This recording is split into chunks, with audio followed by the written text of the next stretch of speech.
Boa noite a todas e todos.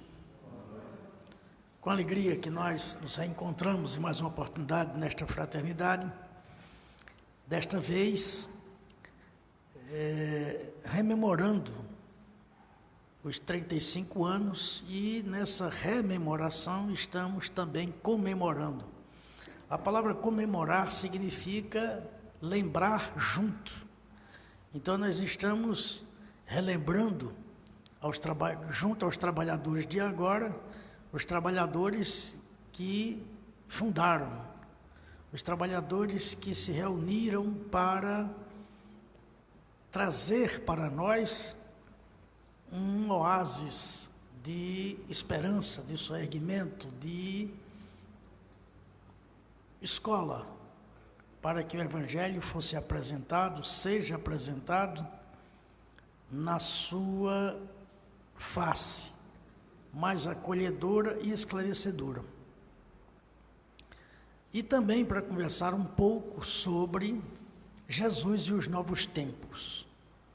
E é interessante que quando a gente se refere a Jesus, a gente tem todos os assuntos permeando não apenas a sua fala, não apenas as suas atitudes, mas a vida de cada um que ele tocou e modificou.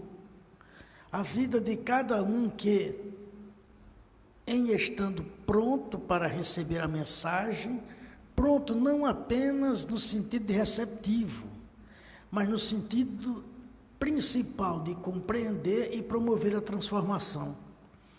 Porque nós estamos falando de 3 aspectos com relação ao conhecimento. Nós temos acesso ao conhecimento, nós compreendemos aquilo que foi apresentado e nós nos transformamos a partir daquela mensagem. Então, Jesus está presente em todas as falas. Jesus está presente em todas as ações daqueles espíritos que vieram dar seu contributo para o melhoramento de vida aqui na Terra. O melhoramento não apenas das condições financeiras, não apenas das questões do conhecimento, mas da transformação para que nós entendamos verdadeiramente que a vida foi apresentada por Jesus pelos seus mais diversos ângulos. Nós, até hoje, temos mais facilidade em compreender a vida do ponto de vista material, onde nós tocamos, onde nós pegamos, onde nós sentimos, onde nós experimentamos, e Jesus nos chama a atenção para enxergar a vida pelos seus múltiplos aspectos. Ele fala de bens, mas fala também de valores. Ele fala de riquezas, mas ele fala de virtudes. Ele fala de celeiros, que é aquilo que nós, à época, costumávamos entender por estocagem. Mas se nós entendermos numa linguagem mais moderna, Jesus tem nos falado também de armazéns, poupanças.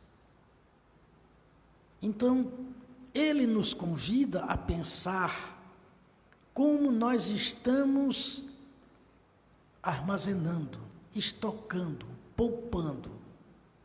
Não apenas tempo, não apenas conhecimento, mas valores e riquezas, virtudes e compromissos, verdades e deveres. E nesta oportunidade, ele nos ensina a entender a Deus não mais como Criador apenas, mas como Pai. O Criador imagina e forma. O Pai dá de si. O Pai transfere do seu material genético. Desta feita, tudo aquilo que é filho tem não apenas as características, mas as mesmas potencialidades do Pai. Enquanto criatura, temos esse potencial limitado, porque nos imaginamos apenas como feitos e não perfectíveis. Mas quando nos entendemos, silenciou aqui, hein?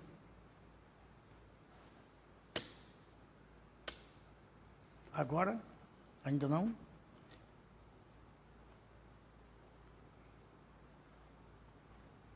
Deve ser porque faltou energia, não foi?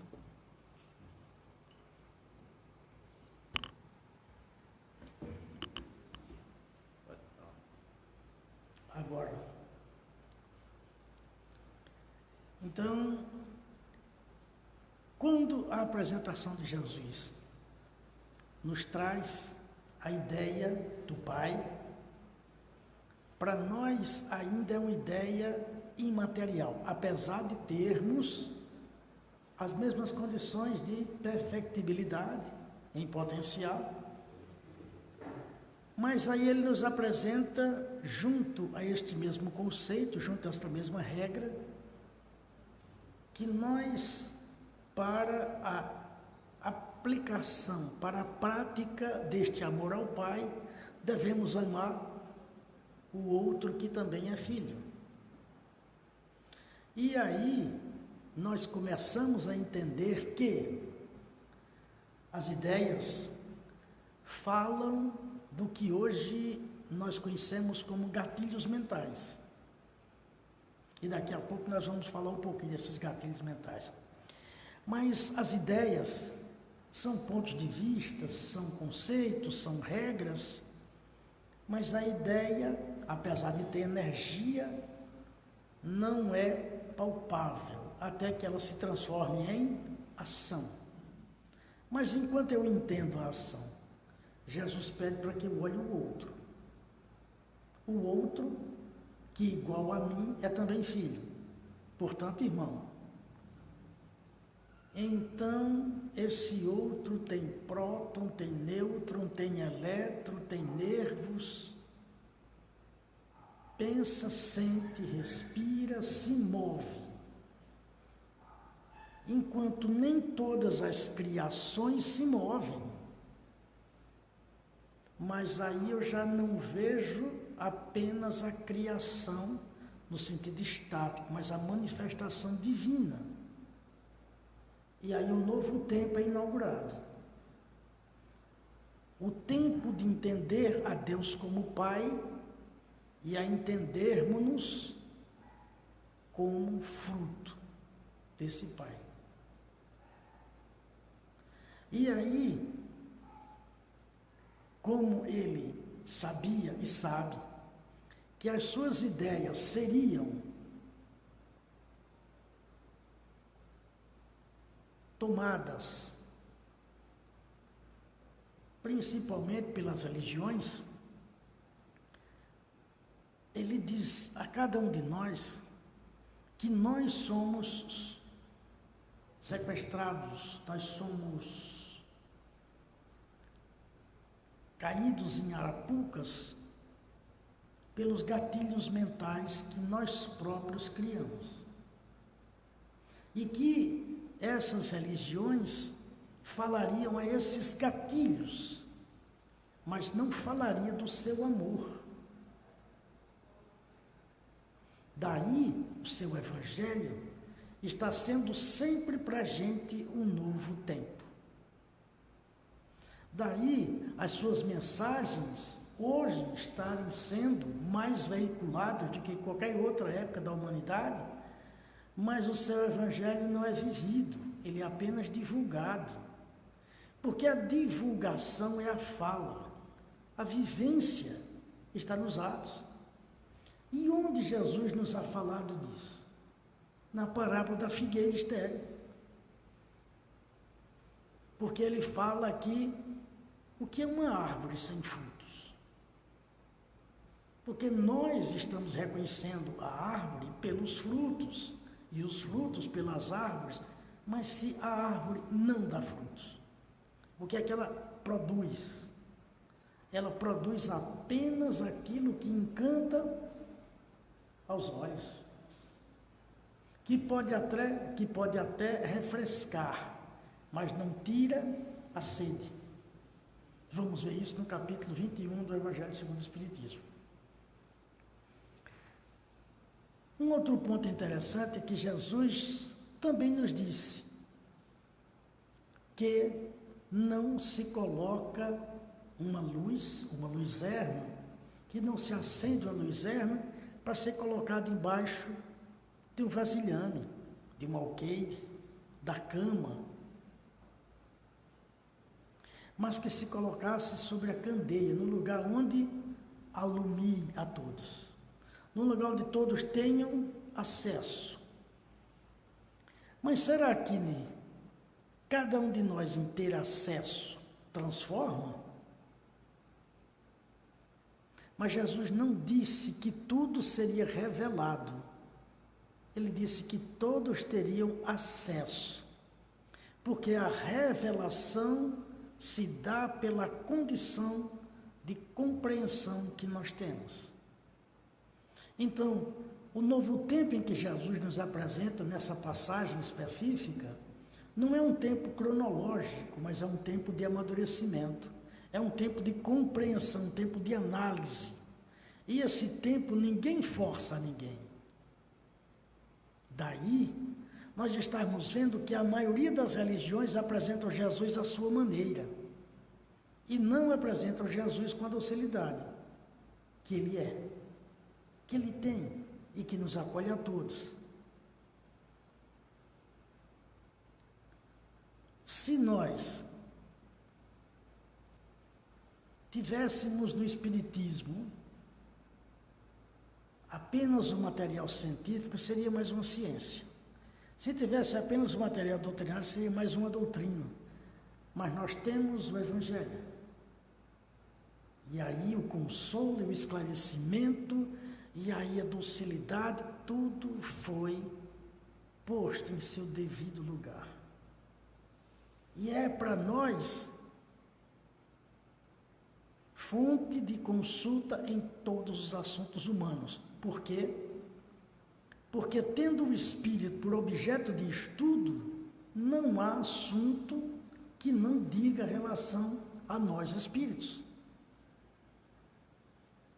Quem disse isso? O próprio Jesus. Aquela árvore que não foi plantada pelo Pai será arrancada. Num outro momento, nós vamos ver que Jesus caminhava e um homem de baixa estatura, chamado Zaqueu, sobe na árvore. E Jesus olha para ele, diz: Zaqueu, desce. Dá depressa em descer, Zaqueu, porque minha vontade, a vontade do meu Pai, é de entrar em tua casa e cear contigo. E esse é mais um exemplo de que Jesus transforma. Porque esse homem veio a dividir metade de sua fortuna com sua mulher e herdeiros, e a outra metade deu aos pobres. E hoje os biógrafos mais estudiosos, com muito equilíbrio, falam que este, que veio a ser o 13º apóstolo, na personagem de Zaqueu, era o doutor Bezerra de Menezes.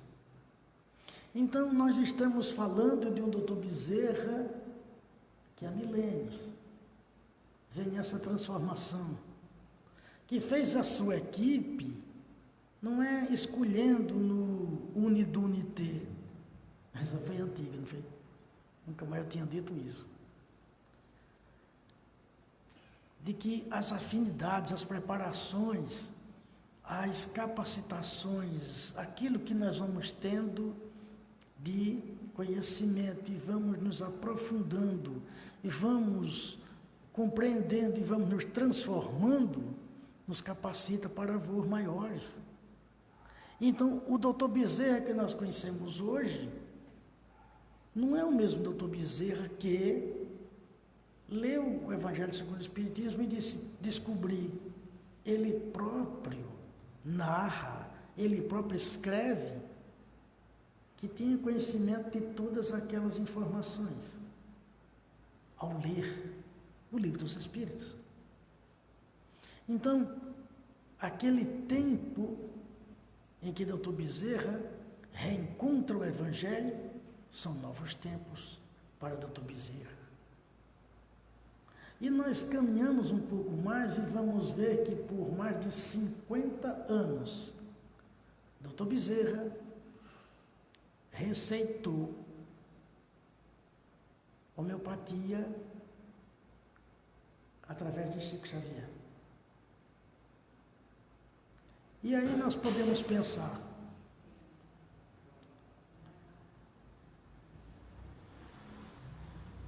é alguma coisa que eu possa ajudar? Não, né? Não foi nada que caiu, não, foi? Ah, tá tudo bem, pronto. Então,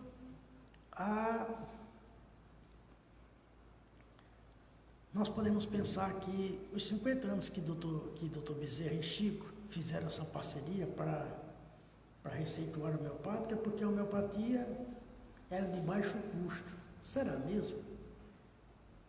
Ou será que era divulgação de um novo tempo?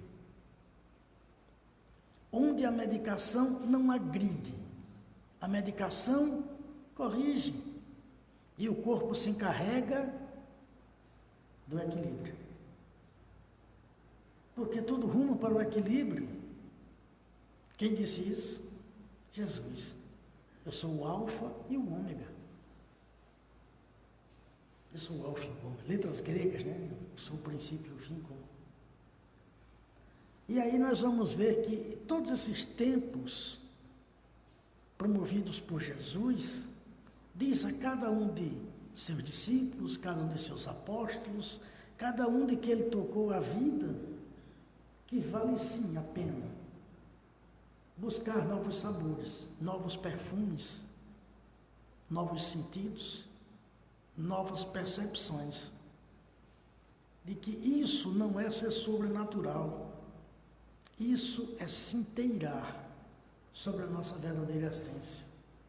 Porque muitas vezes as pessoas que nos procuram querem que nós respondamos num sim ou não, o que muitas vezes nós nem temos essa capacidade, nem seria direito, e o que cada um de nós busca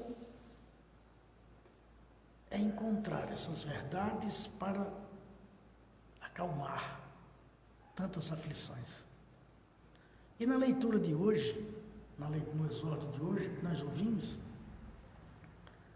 quem de nós não se sente de uma forma ou outra ameaçado por dor, tristeza, mas a esperança há dentro de nós? Quem de nós não passa dificuldades financeiras? Quem de nós está com dificuldade de conseguir o pão? Mas podemos gratuitamente distribuir a esperança. E isso é um plantio de um novo tempo. Mais uma vez, um tempo com Jesus. Em um outro momento, nós vamos pensar o que levou 12 homens a escutarem uma mensagem de libertação, uma proposta de alegria. O que foi que levou a cada um deles a acreditar em Jesus como Messias? Será que outros não receberam também a mesma proposta? Será que outros também, daquelas famílias, não tiveram o mesmo convite? Não vimos, por exemplo,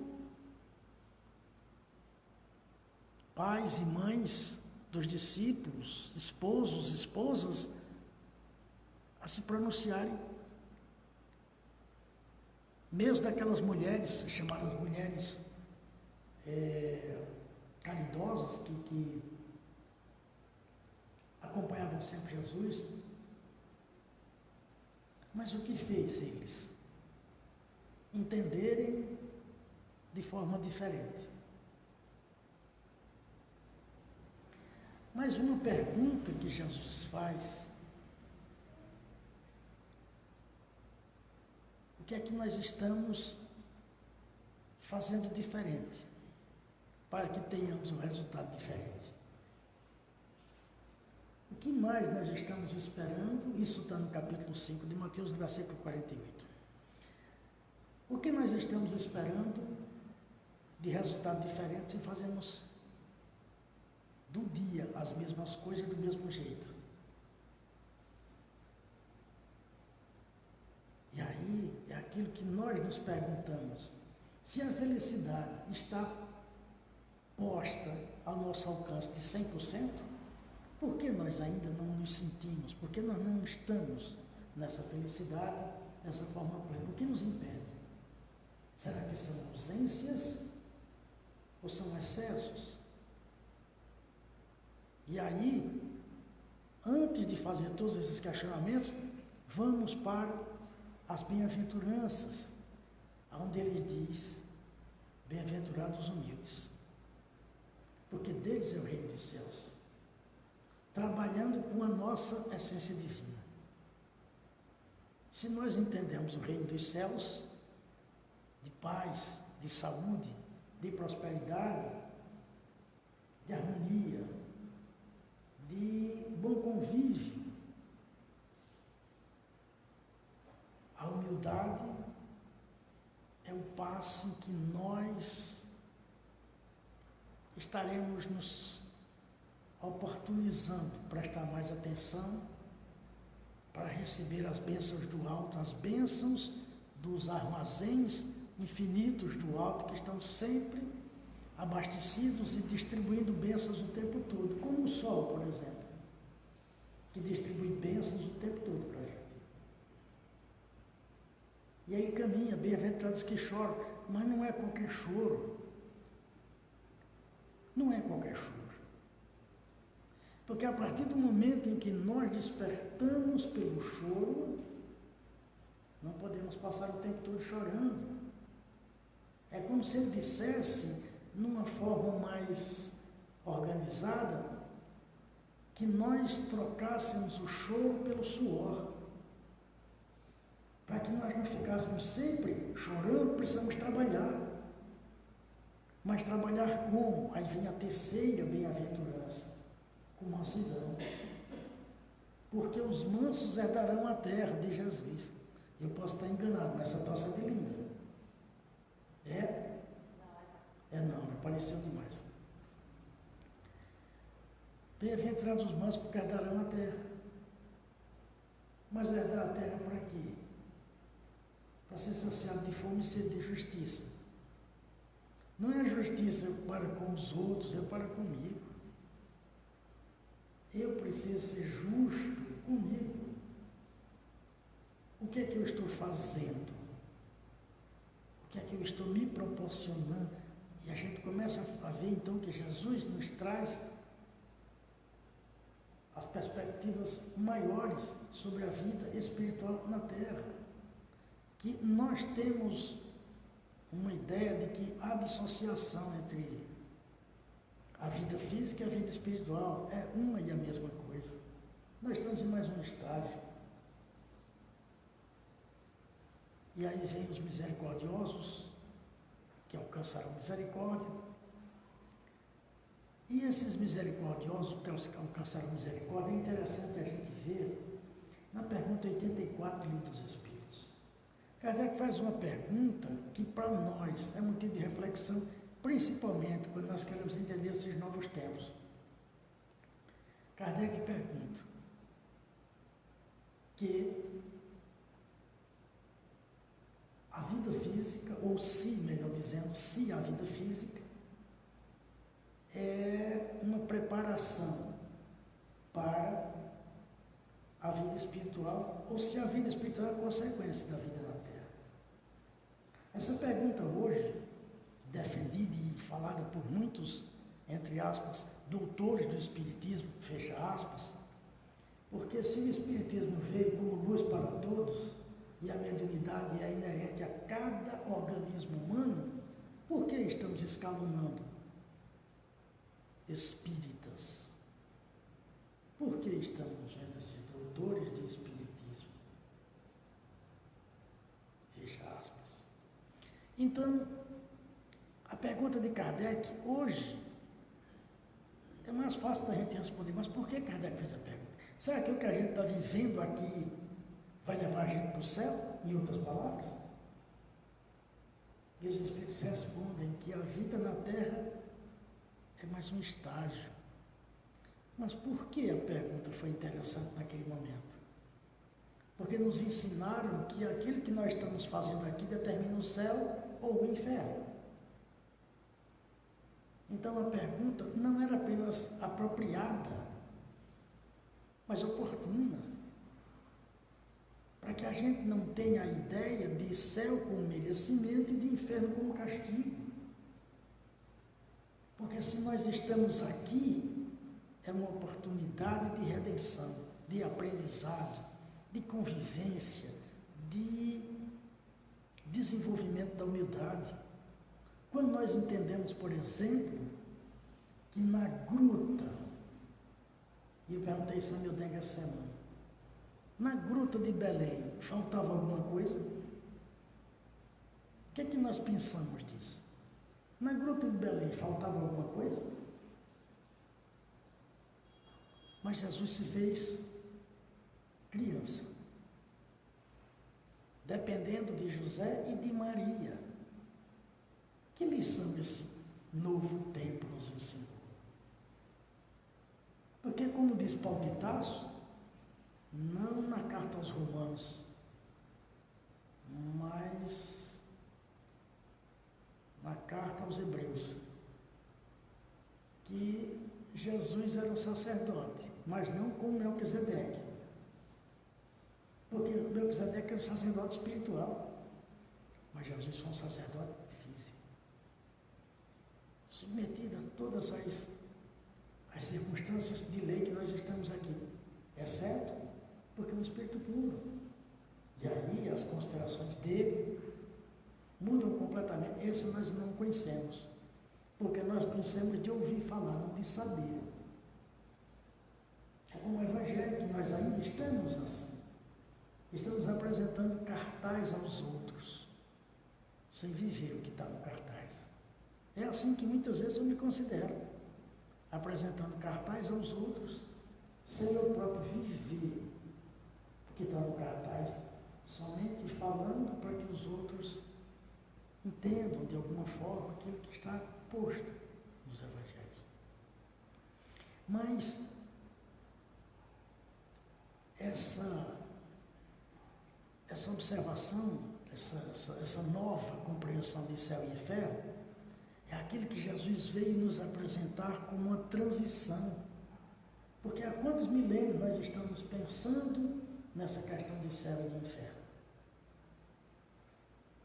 E aí, à medida de revelação, aquilo que ele nos apresentou não colocou velado por parábolas, velado por ideias ou escondido por símbolos. Não, ele apresentou para que nós tivéssemos a condição de conhecer, compreender, aceitar e aí sim se transformar.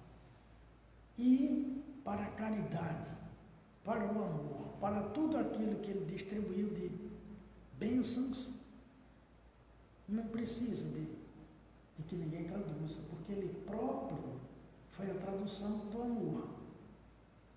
Mas o conteúdo moral, ele trouxe para nós. Não para que nós ficássemos constrangidos e a todo tempo buscássemos, mas para que aquilo fosse para a gente um exercício de compreensão e uma vivência. E essa se dá na nossa intimidade, como ele vai falar já um pouco mais adiante no capítulo 6 de Mateus, a partir do versículo 8. Então,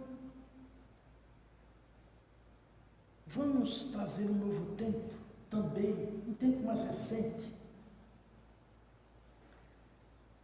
Chico Xavier nos trouxe todas as informações referentes à história, referentes à biologia, referentes à sociologia, à contabilidade, economia, administração, na Terra e para além da Terra. Toda a série Nosso Lar, toda a série dos Evangelhos, desdobrados em mais de 900 versículos,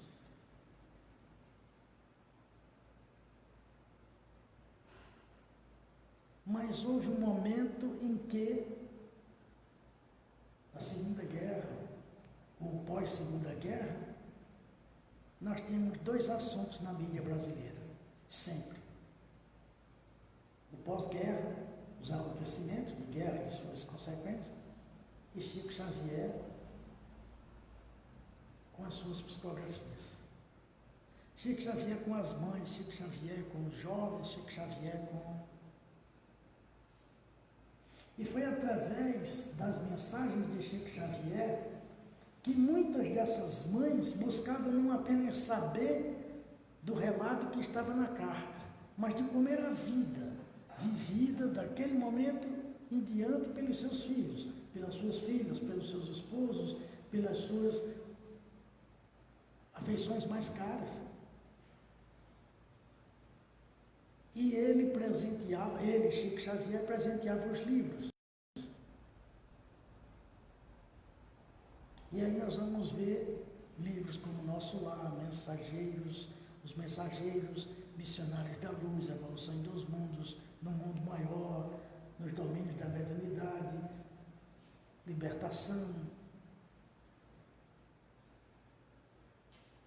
Entre Dois Mundos. E aí, o conhecimento foi instigado por um fato que abriu para quem procurava um novo tempo. Não apenas um tempo de tristeza, de chorar por aqueles que desencarnaram.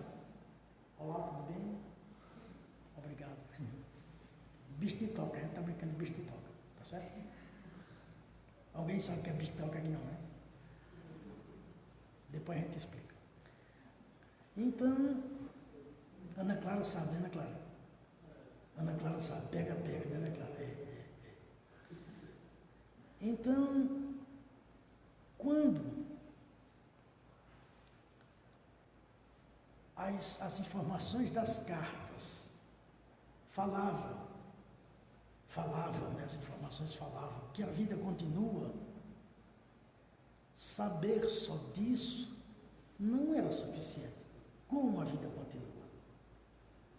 Mas se eu não tenho mais cérebro, se eu não tenho mais artéria, bati de novo. Se eu não tenho mais artéria, se eu não tenho... Como é que eu continuo os relatos dizendo que o espírito continuava com dor de cabeça? Então os espíritos continuam com cabeça na sua condição de ter dor de cabeça, dor de estômago. Não, o espírito que desencarnou de acidente, quando estava sentindo dores do acidente, dores, e tem nervos, os espíritos têm. Então não era apenas que a vida continuava, novo tempo. É igual para nós hoje, saber que a vida continua, isso aí já é superado, porque a ciência já demonstrou isso. E muitas vezes a gente diz assim, mas que ciência? Jesus conversou com Moisés e com Elias no Tabor. Alguém lembra disso? Capítulo 9 de João e capítulo 18 de Lucas. Tá certo? Capítulo 21 de João, Jesus veio conversar com os discípulos. Comeu pão, peixe, molhou inclusive o peixe, o pão no molho do peixe, pediu a Tomé que tocasse na mão. Novo tempo. Um novo tempo. Mas saber disso, nós já sabemos. Mas como são as colônias espirituais? Será que tem dinheiro também? Será que tem teatro? Será que tem música? Será que Voltaire continua fazendo seus versos? E aí, aquilo que de alguma forma foi passado, estimulou o sentido para a descoberta de informações maiores, mais aprofundadas, mais profundas, fugindo do raso. E é por isso que Jesus tem sido para nós mais do que um governador, mais do que um amigo, mais do que um santo amigo, mais do que um pai. Jesus tem sido um salvador, Jesus tem sido um mestre, Jesus tem sido um orientador, Jesus tem sido aquele educador que nós não temos dele nenhuma repreensão. Jesus tem sido para nós aquele que faz a escuta fraterna, sem censura. Jesus é aquele que se antecipa às nossas perguntas e responde com voz doce, lúcida e calma. Não para nós que agora nos chamamos desse e daquele outro nome que eu digo nome próprio, né? Mas ao Espírito imortal que vem em busca de suas mensagens libertadoras de há muito, e que muitas vezes estamos trocando as mensagens do seu Evangelho pelo WhatsApp da hora, ou por conceito de terceiros, que nos aprisionam, que nos amedrontam, que nos prendem ao medo. E ele nos convida a voos sublimes, voos maiores, libertações. Mais uma vez, me coloco muitas vezes na condição daquele que segura o cartaz, que não está vivenciando isso. Porque a preocupação, porque a tristeza, porque muitas vezes essa ideia de ser provedor o tempo todo coloca a gente numa posição de cansaço. Coloca a gente numa posição de que a gente precisa estar sorrindo o tempo todo porque a gente é espírita. Como se o espiritismo viesse para um grupo de eleitos. Isso é outra teoria que está falida, está furada. Porque nós escutamos que existia o povo eleito e os gentios. E pensamos até hoje que gentio, ou gentios, são classe social, quando na realidade gentios, estão no Evangelho segundo o Espiritismo, é um jeito de pensar, é um modus vivendi, não é uma classe social, não é uma organização, é um jeito de pensar. Então, o Espiritismo veio para todos nós. O Espiritismo é o Evangelho de Jesus, a gente vive. E se é Evangelho, não faz segregação, não faz separação, ao contrário, acolhe. Então, nesta casa, onde o Evangelho de Jesus é apresentado, na sua feição mais acolhedora, na sua feição mais amistosa, devemos muitas vezes entender que estamos apresentando o Evangelho não para que os outros entendam sobre a nossa ótica, mas para que cada um tome conhecimento e experimente sobre a ótica de Jesus, segundo o Espiritismo, e não segundo A ou B. E é assim que nós vamos sendo os apóstolos da nova era. É assim que nós vamos vivendo um novo tempo, porque ouvimos as mais das vezes sobre os trabalhadores da última hora sem nos dar conta de que esta hora que nós estamos vivendo é hora bendita. E que para nós uma hora bendita é um novo tempo.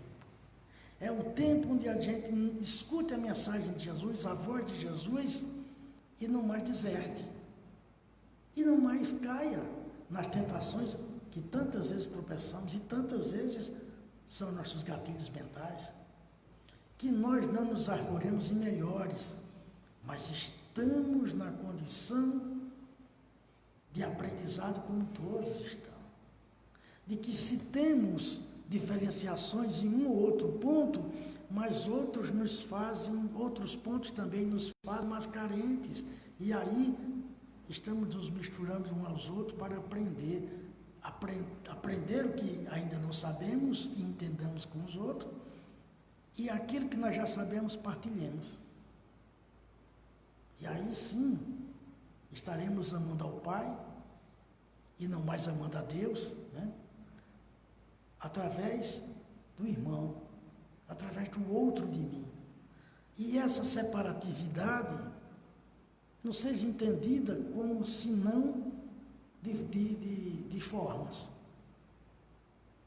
Mas não seja uma separatividade que impede, mas é para que nós nos identifiquemos nesta unidade e trabalhemos para que voltemos à unidade, mais esclarecidos, adoecendo menos, sendo mais alegres, mais otimistas e tendo, apesar das dificuldades, sentido maior de viver.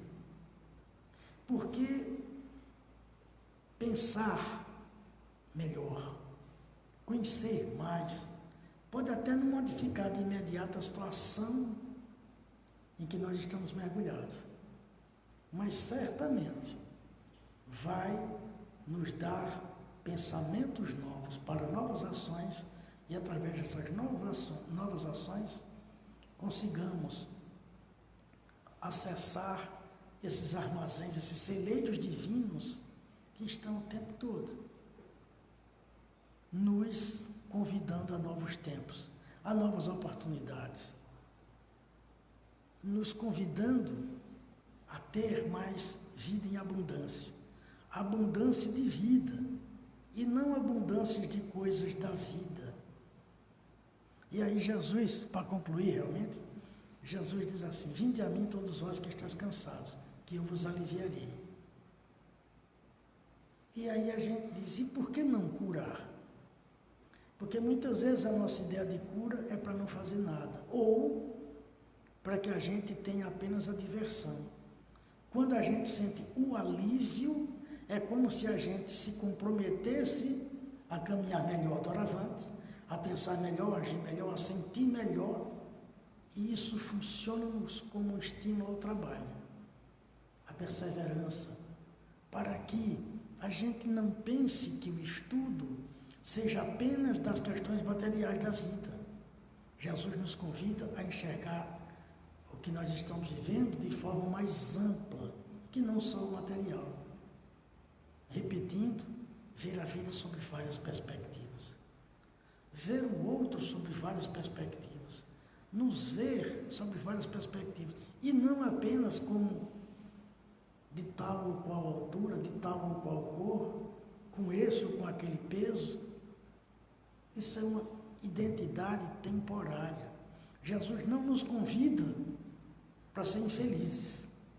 Mas também Ele não nos convidou para ser feliz um dia só. Ele não nos convida para ser feliz numa existência só. E se essa aqui é só uma existência, dentre as muitas que nós tivemos e as muitas que nós ainda teremos, a felicidade é uma construção.